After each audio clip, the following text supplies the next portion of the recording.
दोस्तों नमस्कार। आप लोग कैसे हैं? मैं तो ठीक ठाक से हूँ। आशा करता हूँ कि आप लोग भी ठीक ठाक से होंगे।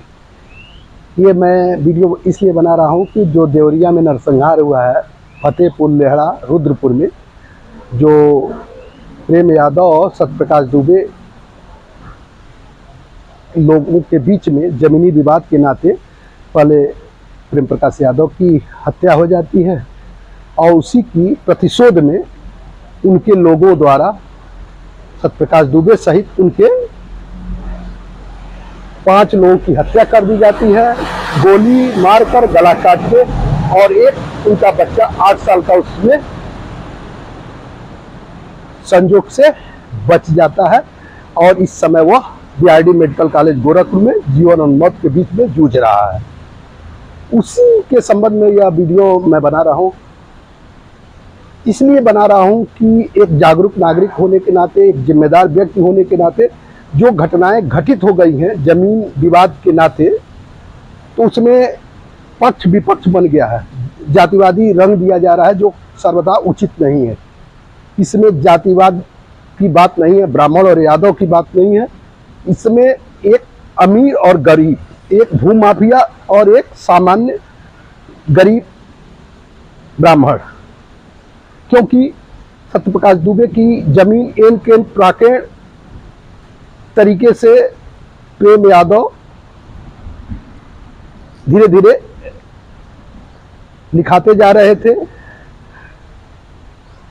जिला के प्रशासनिक अधिकारियों के सहयोग से अपने राजनीतिक वर्चस्व के आधार पर, चूंकि पूर्व जिला पंचायत सदस्य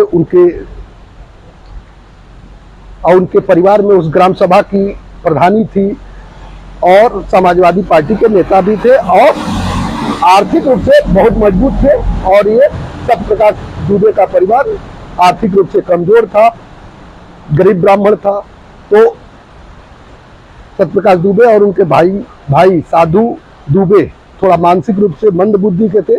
उन्हीं को बहला फुसला कर पैसा भी नहीं दिए और 10 बीघा लगभग जमीन लिखवा लिए थे। उसी का विवाद हुआ और यह संजोग से, जैसा लोग कह रहे हैं, क्या सही है तो जांच का विषय है, प्रेम यादव उनके घर पर गए थे मॉर्निंग में 6 बजे, कहा सुनी हुई, और उनकी उसी दौरान उनकी हत्या हो जाती है। उसी का प्रतिशोध के रूप में सत्यप्रकाश दुबे सहित उनके 5 लोगों की हत्या कर दी जाती है, जिसमें दर्दनाक हत्या हुई है, मानवता को झकझोर देने वाली हत्या हुई है। क्योंकि एक उनकी बच्ची जो बीए सेकेंड ईयर में थी, 18 साल की, एक बच्चा उनका गांधी नाम था, चूंकि गांधी जयंती के दिन हुआ था, 14 साल का था, और उनकी वाइफ थी, और एक उनकी और लड़की थी 12 साल की, और एक छोटा लड़का उनका अनमोल नाम था उसका, वो 8 साल का था। तो पूरा उनके समाज के लोग, उस गांव के लोग, प्रेम यादव के चाहने वाले लोग राइफल से गोली चलाते हैं, उनकी हत्या करते हैं, गला काटते हैं। यह दृश्य देखकर मन को झकझोर देता है, मानवता शर्मसार हो जाती है कि कैसे उस गांव के लोग थे कि इस तरह के कृत्य किए हैं। और प्रशासनिक अधिकारियों पर भी सवाल उठता है कि कॉल किया जाता है और फोन नहीं उठता है, और इस तरह के नरसंहार हो जाते हैं, जो सुनकर रोंगटे खड़े हो जाते हैं। कहना यह है, इसी के संबंध में तमाम बातें, लोग आज राजनीतिक अड्डा बन गया है, ब्राह्मणवाद और यादववाद का रूप ले लिया है, जो सर्वथा उचित नहीं है, क्योंकि आपसी भाईचारा बनाए रखना बहुत जरूरी होता है। कहना यह है कि प्रेम यादव के परिवार कहना है या उनके लोगों का कहना है कि हमारे साथ अन्याय नहीं होना चाहिए और हमको न्याय मिलना चाहिए। तो आखिर सवाल भी तो उठता, न्याय किस तरह का न्याय आप चाहते हैं? न्याय तो आप लोगों ने कर दिया है।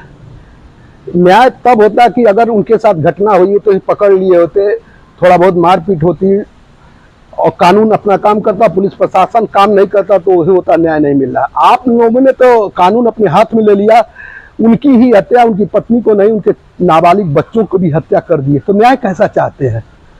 ये न्याय मांगना ही हास्यास्पद लग रहा। उनके परिवार के द्वारा और उनके बच्चों के द्वारा, उनके समाज के द्वारा। यह टोटल जातिवादी मानसिकता, इस मानसिकता से उठना चाहिए। गलत को गलत और सही को सही कहना चाहिए। दूध का दूध और पानी का पानी जो होगा तो प्रशासन जांच तो कर ही रहा। जांच क्या करना, वो तो प्रत्यक्ष है, प्रत्यक्षम किम प्रमाणम। इतने 18-20 लोग गिरफ्तार हो चुके हैं और इतने लोग जिस तरह से किए हैं, इसमें तो नरसंहार हुआ है। तो आप किस तरह का न्याय चाहते हैं और उनके लोग चाहते हैं? किसको जातिवादी रंग न दीजिए। जो गलत किया उसको सजा मिलनी चाहिए, इसकी जांच होनी चाहिए कि क्या वास्तव में दुबे परिवार ने प्रेम यादव की हत्या की है। अगर की भी हो, मान लिया जाता है कि आपसी विवाद में, कहा सुनी में, मारपीट में हत्या हो भी जाती है, तो क्या आप लोगों का यही न्याय है कि उनके घर पूरे परिवार को साफ कर दें? ये कदाचित उचित नहीं है। न्याय मांगना हास्यास्पद है। समाज में इससे गलत संदेश जाता है। इस तरह की बात न करना। और हमारा अपील है कि गलत को गलत और सही को सही कहने की हिम्मत जुटाइए, नहीं तो समाज में आपसी मनमुटाव बढ़ेगा, जो समाज की एकता और ताना बाना के लिए उचित नहीं होगा। आप लोग क्या सोचते हैं, कमेंट में जरूर करिएगा। मैं इंतजार करूंगा। बहुत बहुत धन्यवाद आप सभी को।